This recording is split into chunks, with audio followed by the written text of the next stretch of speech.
വാഹനത്തിൽ യാത്ര ചെയ്തെത്താവുന്ന ലോകത്തിലെ തന്നെ ഏറ്റവും ഉയരം കൂടിയ സ്ഥലമായ ഉംലിംഗ്ലായിലേക്ക് 4 വൈദികർ ചേർന്ന് നടത്തിയ മിഷൻ യാത്ര ശ്രദ്ധേയമാകുന്നു.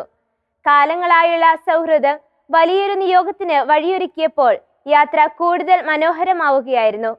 തൃശൂർ ജില്ലയിൽ നിന്നുള്ള ഈ വൈദികർ 22 ദിവസം കൊണ്ട് 9,000 കിലോമീറ്റർ ദൂരം താണ്ടിയാണ് ലക്ഷ്യസ്ഥാനത്തെത്തിയത്. ഈശോയെ മുറുകെ പിടിച്ച് തൃശ്ശൂരിൽ നിന്നും ഹിമാലയം വരെ യാത്ര ചെയ്ത വൈദികരാണ് ഇന്ന് നമ്മോടൊപ്പം ഉള്ളത്. 22 ദിവസം കൊണ്ട് 9,000 കിലോമീറ്റർ ആണ് ഇവർ താണ്ടിയത്. ഈ വൈദികരുടെ യാത്രാവിശേഷങ്ങളാണ് ഇത്തവണത്തെ ചർച്ച് ബീറ്റ്സിൽ.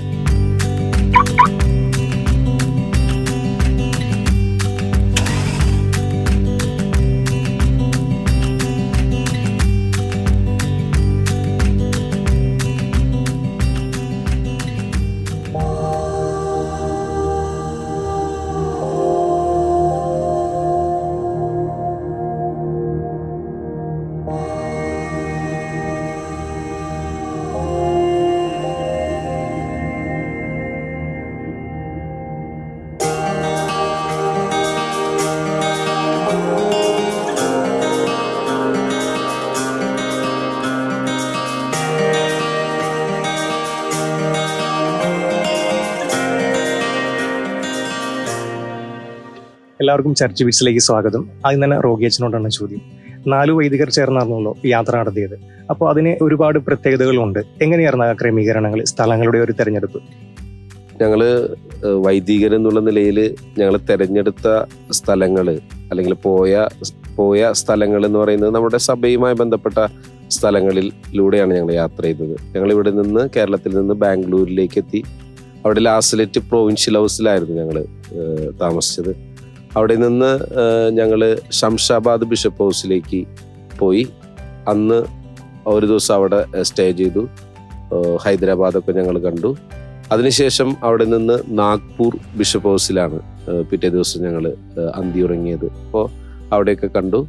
നാഗ്പൂരിൽ നിന്ന് ഞങ്ങൾ സാഗറിലേക്ക് പോയി. സാഗർ ബിഷപ്പ് ഹൗസിൽ. സാഗറിൽ നിന്ന് ഞങ്ങൾ ആഗ്രയിലേക്ക് പോയി. ആഗ്ര ബിഷപ്പ് ഹൗസിലാണ് അന്ന് ഞങ്ങൾ താമസിച്ചത്. ആഗ്രയിൽ നിന്ന് ഞങ്ങൾ ജലന്ധറിലേക്ക് പോയി. അവിടെ കൊട്ടപ്പുറം രൂപതാംഗമായ ഒരു വൈദികൻ ഫാദർ സെലസ്റ്റൻ ഉണ്ടായിരുന്നു. അവിടെ അദ്ദേഹത്തിന്റെ ഹൗസിലാണ് ഞങ്ങൾ താമസിച്ചത്. അവിടെ നിന്ന് അമൃത്സർ, പിന്നെ ഞങ്ങൾ അവിടെ നിന്ന് ജമ്മു ശ്രീനഗർ ബിഷപ്പ് ഹൗസിലെത്തി. അവിടെ താമസിച്ചു. അവിടെ നിന്ന് ശ്രീനഗറിൽ നിന്ന് ലേയിൽ നിന്നാണ് ഉംലിംഗ്ല എന്ന സ്ഥലത്തെത്തിയത്. ഉംലിംഗ്ലയിൽ ഞങ്ങൾ പോയി the world's highest motorable pass അവിടേക്ക് പോയി. അവിടെ നിന്ന് തിരിച്ച് ലേയിലേക്ക് വന്നു. ലേയിൽ നിന്ന് കുളു മണാലി ഹിമാചൽ പ്രദേശിലെത്തി. ഹിമാചൽ പ്രദേശിൽ നിന്ന് ഹരിയാന, പഞ്ചാബ് അങ്ങനെ യാത്ര ചെയ്ത് ഗുജറാത്തില് സ്റ്റാച്യു ഓഫ് യൂണിറ്റി അത് കണ്ടു. അതിനുശേഷം ഞങ്ങൾ അവിടെ നിന്ന് ഗോവയിലേക്ക് വന്നു. ബോം ജീസസ് ബസിലിക്കൊക്കെ സന്ദർശിച്ചു. അവിടെയും നമ്മുടെ വൈദികരൊക്കെ ഉണ്ട്. അവിടെ താമസിച്ചതിന് ശേഷം ഞങ്ങൾ മംഗലാപുരം വഴി കേരളത്തിലേക്ക് എത്തി. അതായിരുന്നു ഞങ്ങളുടെ യാത്ര. സിമോനിച്ച, നമ്മൾ കാതങ്ങൾ താണ്ടിയുള്ള ഒരു ദീർഘദൂര യാത്രയാണ് നടത്തി വന്നിരിക്കുന്നത്. ഇതിൽ നമ്മൾ യാത്ര ചെയ്യുന്ന സമയങ്ങളിലൊക്കെ എത്രത്തോളം ആത്മീയതയ്ക്ക് ഇടം കണ്ടെത്താൻ സാധിച്ചു ഒന്ന് പറയാമോ? ഞങ്ങളുടെ യാത്ര ആരംഭിച്ച നിമിഷം മുതലേ ഒരു പ്രാർത്ഥനാ ചൈതന്യത്തിലാണ് ഞങ്ങൾ യാത്ര പോകാനായിട്ട് തന്നെ തുടങ്ങിയത്. ഞങ്ങൾ നന്ദിക്കരയിൽ നിന്നാണ് പുറപ്പെട്ടത്. ഞങ്ങൾ അവിടെ ദേവാലയത്തിൽ കയറി പ്രാർത്ഥിച്ച് ഒരുങ്ങിയിട്ടാണ് യാത്ര പുറപ്പെട്ടു തന്നെ. എല്ലാ ദിവസങ്ങളിലും കുർബാന അർപ്പിക്കാനായിട്ട് നമുക്ക് സൗകര്യം ലഭിച്ചിരുന്നു. അതുപോലെ തന്നെ രാവിലെ തന്നെ യാത്ര പുറപ്പെടുന്ന ജവന്മാരോട് കൂടിയിട്ടാണ് ഞങ്ങൾ യാത്ര പുറപ്പെട്ടത്. പിന്നെ വൈകുന്നേരങ്ങളിൽ കരുണക്കൊന്തയും പ്രാർത്ഥനയൊക്കെ ഞങ്ങൾക്ക് ചെല്ലാനായിട്ട് സാധിച്ചിരുന്നു.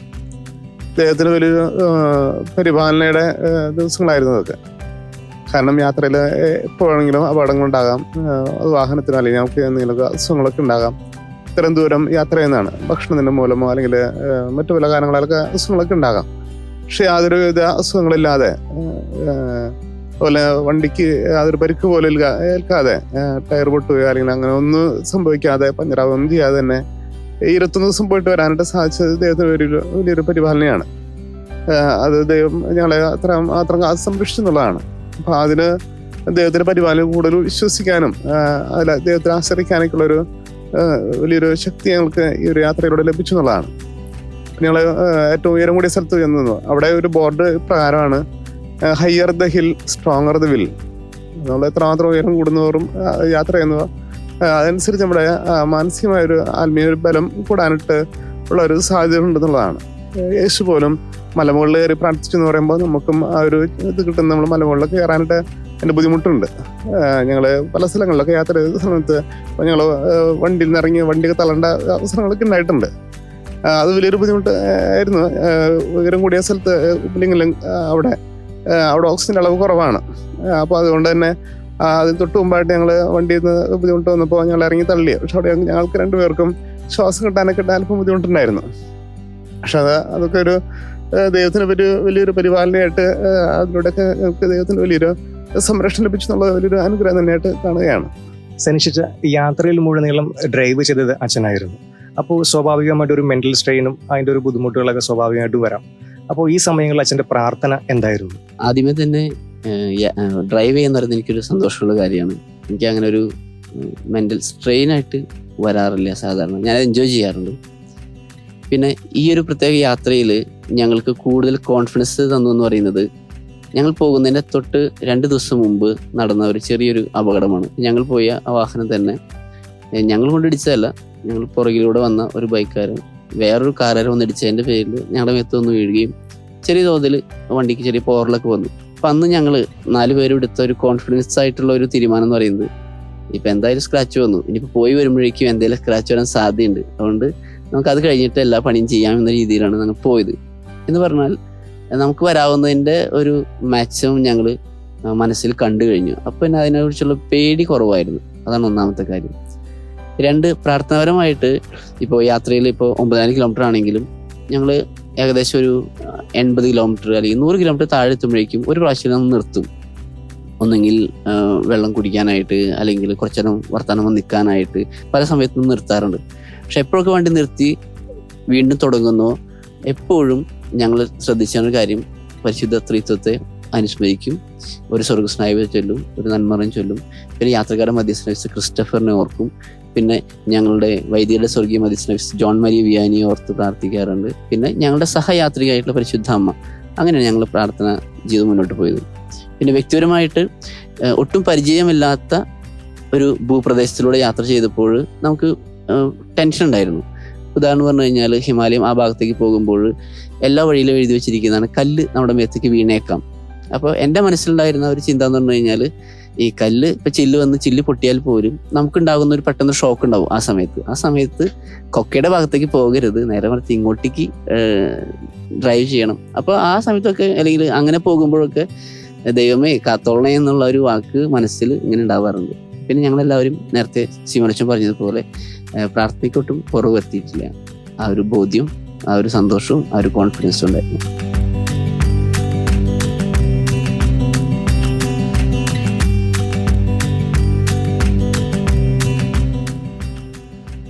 ഉത്തരേന്ത്യയിലേക്ക് കടക്കുന്തോറും നമുക്ക് മിഷൻ രൂപതകളാണ് കൂടുതൽ അറിയാൻ സാധിക്കുന്നത്.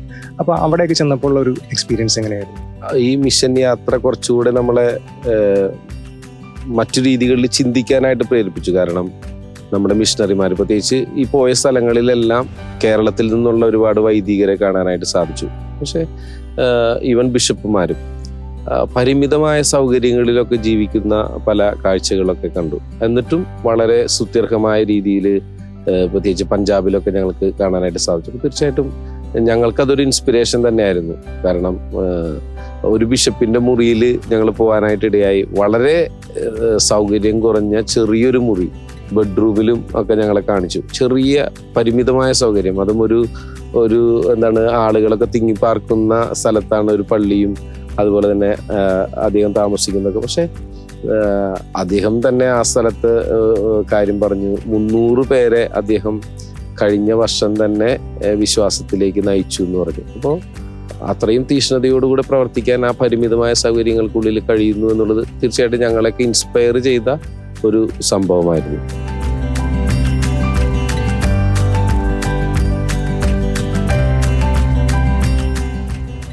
എല്ലാവരും തന്നെ വ്യത്യസ്ത മേഖലകളിൽ ചുമതലകളുള്ളവരാണ്.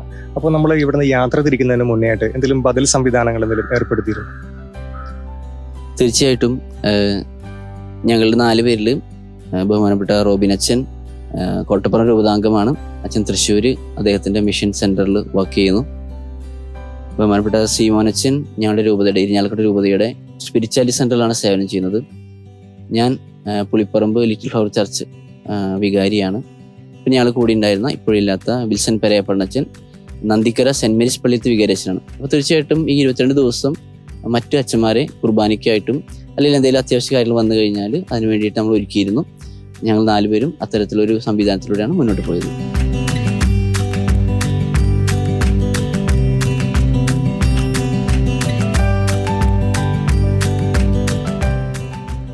അച്ഛാ, 22 ദിവസത്തെ യാത്രയ്ക്ക് ശേഷം നമ്മൾ നാട്ടിൽ തിരിച്ചു തിരിക്കുകയാണ്. അപ്പോൾ ഒരു ആ എക്സ്പീരിയൻസും ആ ഒരു ആത്മീയ ജീവിതത്തിലുള്ള ഒരു പുതിയ ഉണർവും എത്രത്തോളം ഉണ്ടെന്ന് പറയാം? നേരത്തെ പറഞ്ഞു, യാത്രയിൽ ദൈവ പരിപാലനയുടെ വലിയൊരു അനുഭവം നമുക്ക് അനുഭവപ്പെട്ടത്. തുടർന്നുള്ള ജീവിതത്തിലും ആ ഒരു ദൈവത്തിന്റെ പരിപാലന അത് കൂടുതലായിട്ട് കിട്ടുമെന്നുള്ള വലിയൊരു ബോധത്തിലേക്ക് വരാനായിട്ട് സാധിച്ചുള്ള വലിയൊരു കാര്യമാണ്. അതുപോലെ കൂടുതൽ പ്രാർത്ഥിക്കാനും ഈ യാത്രകളിലൂടെ തന്നെ നമുക്ക് ഒരു കാര്യമാണ്, മനസ്സിനൊരു സന്തോഷം, ഒരു ഉണർവ്, ഒരു ഫ്രഷ്നെസ്സും ഫീൽ ചെയ്യുന്നുള്ളതാണ്. അത് യാത്രയിലൂടെ നമുക്ക് ലഭിച്ചു എന്നുള്ളതാണ്.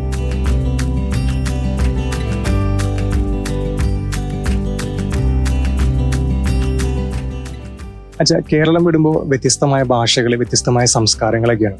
അപ്പോൾ നമുക്ക് ഇതിൽ യാത്രയിലുടനീളം നമുക്ക് മറക്കാൻ പറ്റാത്ത ഒരു അനുഭവം എന്നൊന്ന് പങ്കുവയ്ക്കാവോ? മറക്കാൻ പറ്റാത്തൊരു അനുഭവം ഞങ്ങൾക്ക് ലേയിൽ വെച്ചുണ്ടായതാണ്. കാരണം ലേയിലെ സെയിന്റ് പീറ്റേഴ്സ് പള്ളിയിൽ ആണ് ഞങ്ങൾ താമസിച്ചത്. അവിടുത്തെ പള്ളിമേടയിലാണ് താമസിച്ചത്.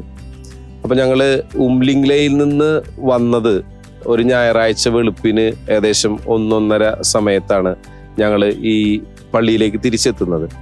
ഞങ്ങൾ കിടന്നുറങ്ങി. രാവിലെ ഞങ്ങൾ ആദ്യം എഴുന്നേറ്റ് 2 പേര് വണ്ടി സർവീസിനായിട്ട് പോയി. പിന്നെ ഞങ്ങൾ സീമോനച്ചനും ഞാനും ഉണ്ടായിരുന്നു. ആ സമയത്ത് ആ പള്ളിയിൽ എല്ലാ സൺഡേയിലും മാത്രമാണ് കുർബാന ഉള്ളത്. ഞായറാഴ്ചകളിൽ മാത്രമേ കുർബാന ഉള്ളത്. 9:30-ക്കാണ്. പക്ഷെ ആ ഞായറാഴ്ചത്തെ കുർബാന മാറ്റിയിട്ടുണ്ടായിരുന്നു മാതാവിന്റെ തിരുനാളോട് അനുബന്ധിച്ച്. പക്ഷേ അവിടെ ടൂറിസ്റ്റായിട്ട് വന്നിരുന്ന ഇന്തോനേഷ്യയിൽ നിന്നുള്ള കപ്പിൾസ് അവർ ആ ബോർഡ് കണ്ടു. അപ്പൊ 9:30-ക്ക് കുർബാന എന്ന് മനസ്സിലാക്കി അവര് രാവിലെ ഫ്ലൈറ്റ് ടിക്കറ്റ് എടുത്തവരായിരുന്നു. അവര് എന്ത് ചെയ്യുന്നു വെച്ചിട്ടുണ്ടെങ്കിൽ കുർബാനയിൽ പങ്കെടുക്കാൻ വേണ്ടിയിട്ട് അവര് ആ ഫ്ലൈറ്റിന്റെ ടൈം മാറ്റി, ഉച്ച കഴിഞ്ഞിട്ടത്തേക്ക് മാറ്റി. ഈ കുർബാനയ്ക്ക് വേണ്ടി മാത്രം അവര് കുർബാനയിൽ പങ്കെടുക്കാനായിട്ട് ഈ 9:30 വന്നു.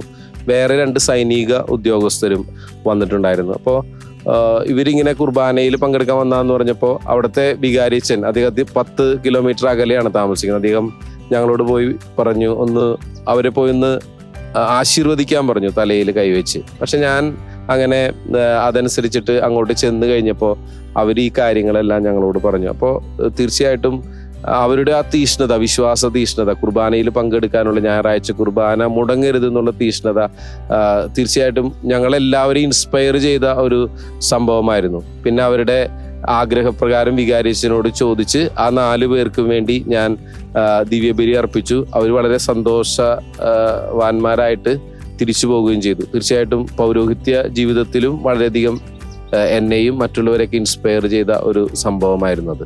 22 ദിവസത്തെ സാഹസിക യാത്രയ്ക്കൊപ്പം ആത്മീയ തീഷ്ണതയുമാണ് ഈ വൈദികരിൽ നിറച്ചത്.